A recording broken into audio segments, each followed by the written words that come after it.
أعوذ بالله من الشيطان الرجيم بسم الله الرحمن الرحيم الحمد لله জয়নুদ্দিন হাফিজিয়া মাদ্রাসা কর্তৃক আয়োজিত আজকে আমাদের প্রতিদিনের আয়োজিত বিশ্বনবীর জীবনী থেকে যে আলোচনা করছি তারই ধারাবাহিকতায় আজকে বিশ্বনবীর একজন প্রেমিক আশিক, পৃথিবীর শ্রেষ্ঠ একজন আশিক ছিল, যার নাম হচ্ছে ওয়াস করণী। আমাদের নবীর জুব্বা মুবারক নেওয়ার জন্য 3-4 খলিফা পাগলের মতো ছিল। হযরত আবু বকর, হযরত ওমর, হযরত ওসমান, হযরত আলী। এরা 4 জনই নবীকে এত ভালোবাসতো, এরা চিন্তা করছিল শেষ পর্যন্ত মনে হয় আমরা 4 জনের ভিতর থেকে যে কোনো সবাই মনের কাছে গেছিল নবী মারা যাওয়ার আগে এই নবীর জুব্বা আমরা আমাদের দিয়ে যাবে। এবং আমরা 4 জনের ভিতরে আবু বকর মনে করতে আমি পাবো, ওমর মনে করতে আমি পাবো, এবং ওসমান মনে করতে যে আমি নবীর জামা হিসাব আমি পাবো, আলীও মনে করতে যে মানে আমি আমারই মনে দেবে। কিন্তু ঘটনাক্রমে ব্যতিক্রম ঘটে গেছে। ইয়ামান দেশে একজন পাগলা ছিল, পাগলা বলতে সে পাগল না, সে আল্লাহ নবীকে এত ভালোবাসতো এবং তার নিজের মাকে এত ভালোবাসতো। সে মার দোয়া 24 ঘন্টা মায়ের দোয়া নিত সবসময়। মায়ের এমন কোনো খেদমত নাই যে উনি করতো না। মায়ের খেদমত করার জন্য উনি বাড়ি ছেড়ে এক জঙ্গলে যায় ছোট একটা বাড়ি করে নিয়ে বৃদ্ধ মার সবসময় ওখানে সেবা যত্ন করতো এবং সবসময় আল্লাহর ধ্যান মগ্ন থাকতো, আল্লাহর ইবাদতে থাকতো এবং নবীর এত ভালোবাসা ছিল, নবীর এত আশিক। একদিন বিশ্বনবী দেখার জন্য তার মায়ের কাছে অনুমতি দিল, মা আমি বিশ্বনবীকে আমি দেখতে যাবো। তারপরে তার বৃদ্ধ মা বলে তুমি তো চলে যাও, তাহলে আমি যদি কোনো বিপদে পড়ি, বললো মা আমি যাবো, বিশ্বনবীকে এক নজর দেখে আমি চলে আসবো। কিন্তু ভাগ্য চক্রান্তে সেদিন বিশ্বনবীর বাড়িতে আসে ওয়াজ করণী, কিন্তু আসে বিশ্বনবী পায় নাই, বিশ্বনবী বাড়িতে ছিল না। তারপরে মুহূর্তে চলে আসছে, বলে আসছে যে আমি মায়ের কথা অবাধ্য হব না। সে তার মায়ের কাছে চলে আসে, মায়ের কথা বলে আসে বলতে মা আমি নবীকে দেখতে পাইনি, নবী বাড়ি ছিল না। বিশ্বনবী বাড়িতে আসার পরে বিশ্বনবী হাও মাও করে কাঁদতেছে, আমার বাড়িতে আজ ওয়াজ করণীর গন্ধ পাওয়া যায়, আমার বাসায় কে আসছিল আজ? কেউই বলতে পারে না। ওয়াজ করণী নামে একজন পাগলা আসছিল, কিন্তু সেটা পরিচয় দেয় নাই। এদিকে আমাদের নবী যখন উহুদের ময়দানে যখন যুদ্ধ করতে যাচ্ছে, দাঁত ভাঙি কাফেররা তাকে একটা দাঁত ভাঙি ফেলছিল। এই কথা ওয়াজ করে যখন শুনতে পায় যে আমার নবীর একটা দাঁত ভাঙি ফেলছে কাফেররা, ওয়াজ করে চিন্তা করলে আমার নবীর একটা দাঁত ভাঙেছে, আমি একটা দাঁতও রাখবো না, একদম পাথরতে বাড়িয়ে তার 32টা দাঁত মুহূর্তে ভাঙি ফেলা। বুঝতে পারছো? চিন্তা করে কত ভালোবাসতো নবীর সেই ওয়াজ করণীর। সে তাকে মাকে ভালোবাসতো, মার ভালোবাসার জন্য সে জঙ্গলের ভিতরে একটা ছোট একটা কুড়িয়ে ঘর বানায় সেখানে তার মা নিয়ে থাকতো এবং মাকে 24 ঘন্টা খেদমত করতো। কিন্তু ওয়াজ করণীর একটা পরিচয় ছিল, তার এই হাতের ভিতরে একটা সাদা একটা দাগ ছিল। এই দাগের খবর একমাত্র আমাদের নবী ছাড়া কেউ জানতো না যে ওয়াজ করণীর হাতের ভিতরে একটা সাদা একটা দাগ আছে। কিন্তু আমাদের নবীর সাথে কিন্তু ওয়াজ করণীর সামনাসামনি কোনোদিন দেখা হয় নাই। কিন্তু এটা মনের যোগাযোগ, মনের ভালোবাসা। না দেখে নবীকে কত ভালোবাসছে ওয়াজ করণী। এই জন্য নবীকে যে ভালোবাসছে আমার আল্লাহ তাকে তার মর্যাদা দিয়ে দিয়েছে। এদিকে আমাদের নবী যখন মৃত্যু শুরু যায়, মানে মৃত্যুর আগমনী বার্তা যখন পৌঁছে যায়, তখন 4 জনই হযরত আবু বকর, ওমর, ওসমান, আলীর 4 জনই আমাদের নবীর কাছে যা পরামর্শ করে, হে আল্লাহর নবী আপনি তো দুনিয়া থেকে চলে যান, তাহলে আমাদের এই জুব্বা মুবারকটা কে পাবে? আমাদের নবী 4 জনের কথা শুনে তার চোখ দিয়ে টপ টপ করে পানি পড়তেছে। আবু বকর আমার প্রিয় সাহাবী, আমার জীবন সঙ্গী, আমার মৃত্যুর সময় আবু বকর আমার হিজরতের সাথী ছিল। সারা জীবন আবু বকর আমার মন প্রাণ দিয়ে ভালোবাসছে। আবার হযরত ওমরও যখন ইসলামের বিপক্ষে ছিল, হযরত ওমর যখন আমার পক্ষে আসলো, তখন আমার জন্য এমন কোনো কাজ নাই, এমন কোনো সৈনিকের মতো কাজ করছে। কিন্তু আলী আমার জামাই এবং আলী আমার প্রিয় একজন সাহাবী, ওসমানও আমার জামাই, ওসমান আমার সাহাবী, কিন্তু তোমরা 4 জনের কেউই আমার এই জুব্বা মুবারক পাবা না। তোমরা এই আমি মরে যাওয়ার পরে আমার জুব্বা মুবারকটা তোমরা ইয়ামান যা দেখবা, একটা পাগলা, সেই পাগলার নাম হচ্ছে ওয়াজ করণী। সেই পাগলাকে তোমরা এই জুব্বা মুবারকটা দিয়ে আসবা। হযরত ওমর বলতে যে হে আল্লাহর নবী, আমরা এই পাগলাকে কিভাবে চিনবো? আমরা তো পাগলাকে কিভাবে চিনবো? বা যে এই পাগলের নাম ওয়াজ করনি। তোমরা ইয়ামেন দেশে যাবা, ওখানে যা একটা জঙ্গলের কাছে যা দেখবা যে সে তার মায়ের নিয়ে খেদমত করে একটা জঙ্গলের ভিতরে, শুধু তো মাকে খুব ভালোবাসে। মায়ের এমন কোনো খেদমত নাই যে সে করে না, কিন্তু তার পরিচয় পাবা, কিন্তু সে তার পরিচয় দেবে না, তার নামও বলবে না। কিন্তু তোমরা তার হাতের এই ডাইন হাতের দেখবা এখানে একটা সাদা একটা দাগ আছে।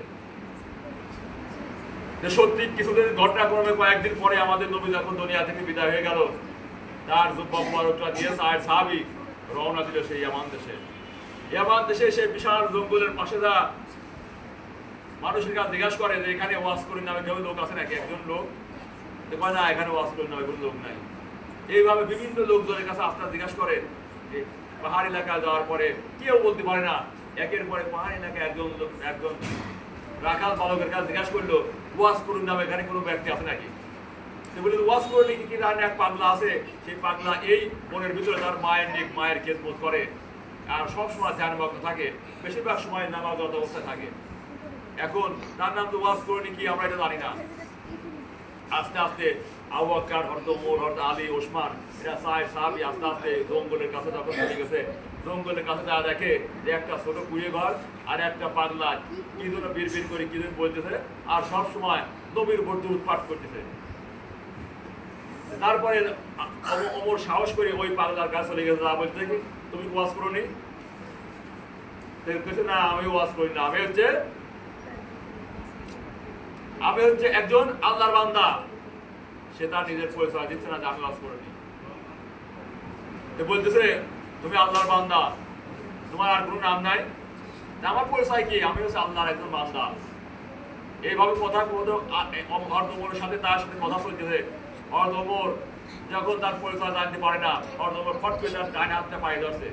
ডান হাতে পাওয়ার পরে যখন এই হাতের এই দৃশ্য দেখছে, এবার ওয়াজ করনি এক জোরে একটা চিৎকার মারছে, হযরত ওমর, তুমি আমার এই গোপন খবর কিভাবে জানলে? নিশ্চয় আমার নবী তোমাকে বলছে। আমার নবী কোথায়? আমার নবী বলতে হবে, আমার নবী কোন জায়গায় এখন? এই কথা যখন বলছে হযরত ওমর, তখন বলছে আমার নবী কোথায়? বলছে তোমার নবী আজ 2 দিন আগে মারা গেছে, দুনিয়া থেকে বিদায়। কিন্তু এই যে নবীর জুব্বা মুবারক যখনই বলছে আমাদের নবী মারা গেছে, সঙ্গে সঙ্গে ওয়াজ করে চোখ দিয়ে টক টক টক টক করে পানি পড়তেছে, মানে হাওয়া করে কান্নাকাটি করতেছে। আর আমরা এই যে নবীর জুব্বা মুবারক তোমার জন্য দিয়ে, তুমি এই জুব্বা মুবারক নাও। বিশ্বনবীর কাছে আমরা কয়েক সাহাবী অনেক আবেদন করছি, কিন্তু এই জুব্বা দেয় নাই। এই জুব্বা তোমার জন্য দিয়েছে। এই কথা শোনার পরে ওয়াজ করে নিয়ে যায় সঙ্গে সঙ্গে সিজদায় পড়ে গেছে, আল্লাহর কাছে সিজদায় পড়ে গেছে এবং কান্নাকাটি করতে সিজদায়। আল্লাহ বলতে আমার প্রিয় বান্দা, আমার নবীর আশিক, তুমি মাথা উঠাও। কয় না, আমি মাথা উঠাবো, আমি মাথা উঠাবো না। আমার যদি সমস্ত উম্মতকে যদি মাফ করে দেওয়া হয়, জান্নাত দিয়ে দেওয়া হয়, তাহলে আমি মাথা উঠাবো। আল্লাহ বলতেছে হে আল্লাহর বান্দা, তোমার এই পৃথিবীতে 10% মুসলিমের আমি সরাসরি জান্নাত দিয়ে দেবো, কোনো হিসাব ছাড়াই। কয় 10% নামে 100%। আমার আল্লাহ কয় না, তোমার 20% দিয়ে দিলাম, 20% জান্নাতে দিয়ে দেবো। কয় না, তাহলে মাথা উঠাবো না। উনাকে আল্লাহ তাকে এত ক্ষমতা দিয়েছিল, তাকে মুস্তাজাবু দাওয়া বানা দিয়েছিল। মুস্তাজাবু দাওয়া মানে কি? যাকে মুস্তাজাবু দাওয়া বানা দেওয়া হয়, সে আল্লাহর কাছে যে কোনো চাইতে দেরি হয়, কিন্তু তার পাইতে এক মুহূর্ত দেরি হয় না। এদিকে চিন্তা থেকে যখন মাথা উঠায় না, কিন্তু জুব্বা মুবারকরা ওমর দিতে পারে না। এবার আল্লাহর সাথে কথা চলতেছে। আল্লাহ বলতে ঠিক আছে, তোমার 30% লোকের আমি দুনিয়া থেকে জান্নাত দিয়ে দেবো। কয় না, 30% না, আমাকে 100% দিতে হবে। আল্লাহ তখন বলতেছে আচ্ছা, তোমার 40% দিয়ে দিলাম। এইরকম যখন একের পর পার্সেন্টেজ চলছে, আল্লাহর সাথে কথা বলতেছে। হযরত ওয়াজ করে নিয়েছে, চিন্তা করছে আমি 100 জন মুসলমানই জান্নাত নেব। কিন্তু হযরত ওমর ফট করে ডাক দিছে, আপনি ওঠেন। হযরত ওমর যখন তাকে ডাক দিছে, ডাক দেওয়ার পরে আর কান্নাকাটি শুরু করতে, হযরত ওমর, তুমি যদি আমাকে এখন ডাক না দিতে, তাহলে আমার আল্লাহর কাছে আমি এমন বায়না শুরু করছি, আল্লাহ 10% থেকে 20%, 20% থেকে 30%, 30% থেকে কেবল 40%-এর কোঠায় গেছে। আর কিছুক্ষণ সময় দিলে পরে এই পৃথিবীর সমস্ত মুসলিম আমি একবার সব জান্নাতে নিয়ে যেতাম। চিন্তা করো ওয়াজ করলে আল্লাহ এত ক্ষমতা দিছিল, যদি ওমর ডাক না দিতে ওই মুহূর্তে হাদিসে প্রমাণ পাওয়া যায়, তাহলে পৃথিবীর সমস্ত মুসলমান একদম বিনা হিসেবে সব জান্নাতে চলে যেত। আল্লাহ তাআলা ওয়াজ করলিকে বিশ্বের ভিতরে সবচাইতে 1 নম্বর আল্লাহর ওলির তালিকার নাম লেখা দিয়েছিল।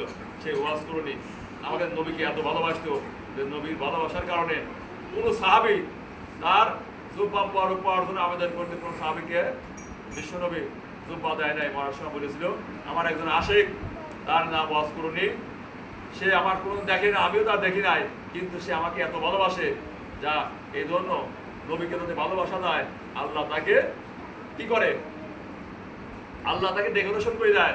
দেখো আল্লাহর বাড়িতে দেখো আমাদের নবী গিয়েছিল, আল্লাহর ঘরটা সমস্ত ঘরটা লা ইলাহা ইল্লাল্লাহ মুহাম্মাদুর রাসূলুল্লাহ বলে বিভিন্ন কার্টুন দিয়ে সাজাইছিল। আমাদের নবী যা টাকা দেখে যে ঘরের ভিতরে টোটাল নবীর মনোগ্রাম করা। যেমন তোমরা আর্জেন্টিনা যারা পছন্দ করে আর্জেন্টিনা গেঞ্জি গায়ে যায়, আর্জেন্টিনার পতাকা লাগায় বিভিন্ন জায়গায়। এক লোক বাংলাদেশের একটা লোক প্রায় তার 5% না 10% জমি ছিল, সমস্ত জমি বেশি আর্জেন্টিনার একটা পতাকা বানাতে, বুঝতে পারছো? না খা মরবে তাও আর্জেন্টিনার পতাকা কিনেই মরবে সে। যে আল্লাহ থেকে আমার বন্ধুকে এত, আল্লাহ বলছে আমার বন্ধুকে আমি এত ভালোবাসি যে আমার টোটাল গড়টা আমি বিশ্বনবীর নামের মনোগ্রাম দিয়ে টোটাল গড় যা পরিবার। আমাদের নবীর দৃশ্য দেখার পরে নবীর চোখ দিয়ে টপ টপ করে পানি পড়তেছে। আমাদের নবী আল্লাহ বলতে হে বন্ধু তুমি কাঁদো কেন? কাঁদতেছে এই কারণে যে আপনি আমার নাম দিয়ে টোটাল গড়টা, টোটাল মোহাম্মদের নাম দিয়ে গড়টা ডেকোরেশন করেছেন। তার চিন্তা করো আল্লাহ তাআলা আমাদের নবীকে কত ভালোবাসে। আর এই ওয়াজ করুনি আমাদের নবীর ভালোবাসার কারণে আল্লাহ তাকে এমন ক্ষমতা দিছিল, তাকে মুস্তাজাবু দাওয়া বানা দিত। সে যদি আর ওমর ডাক না দিত তাহলে আমাদের ভাগ্য এত ভাগ্য যে সে 30% থেকে 40% কোঠায় চলে গেছিল। আর 10 মিনিট টাইম পালি 100% মুসলমান একদম জান্নাতে নিয়ে চলে যেত।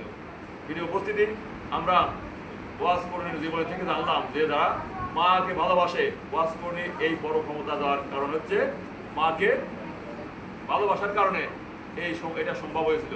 আমার ব্যক্তি জীবন থেকে আমি তোমাদের একটা ঘটনা বলি।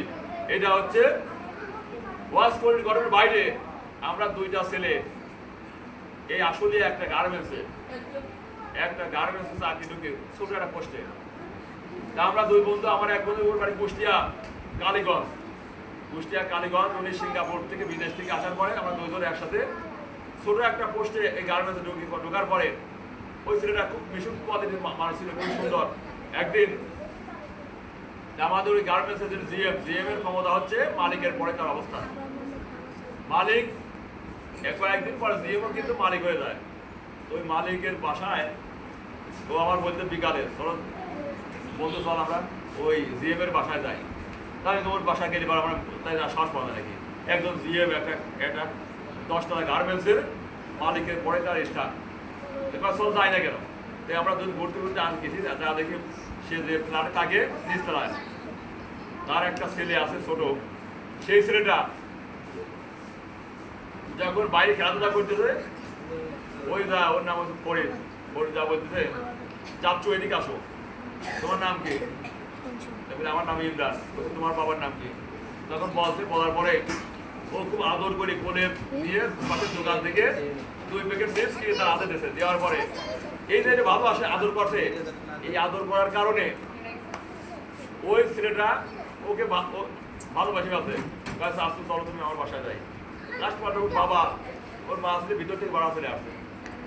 তারপরে ওর বাবা এসে বলছে তোমার পরিচয় কি? তো তখন বলছে স্যার আপনি আমার ছেলে, আমরা অমক ফ্লোরে চাকরি করি।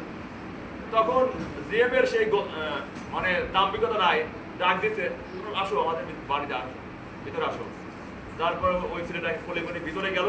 ভিতরে যাওয়ার পরে আমাদের হালকা কিছু বিস্কুট এবং চা নাস্তা দিল। নাস্তাকে আমরা চলে আসলাম সেদিন। পরে ও আরেকদিন ওরকম গেছে, কিন্তু ওই ছেলেটা ওর এমন পাগল আছে ওর বাবার কাছে বলে ওই শাশুকে আবার নিয়ে আসবা। তারপরে ওর ছেলে যখন বারবার এই বায়না ধরে, তখন জিএম মানুষ, তখন ওই ছেলেটার টাকা আছে আমাদের এক গার্মেন্টসের একজন কর্মকর্তা দিয়ে ওনাকে আমার চেম্বার ডাক দাও। ওই ফরিদের চেম্বার ডাকি নিয়ে গেছে, বলতে তুমি আমার ছেলের কি করে আসছো? আমার ছেলে তোমার ছাড়া কিছু বলে না, খালি বলো হচ্ছে আসছো কই, তুমি কালকে আমার বাসায় যাবার। বাসায় যাওয়ার পরে ওনার ছেলের সাথে কথা বলার পরে ওই তোমার এই চাকরি আর করা লাগবে না, তুমি আমার সাথে ল্যাপটপ নিয়ে খালি করবা। উনি টাকা দিতে যতগুলো গার্মেন্টস আছে ওই গার্মেন্টসগুলো পরিদর্শন করে। আর ওই গার্মেন্টসে বেশিরভাগ সময় বসে। লাস্ট পর্যায়ে উনি 2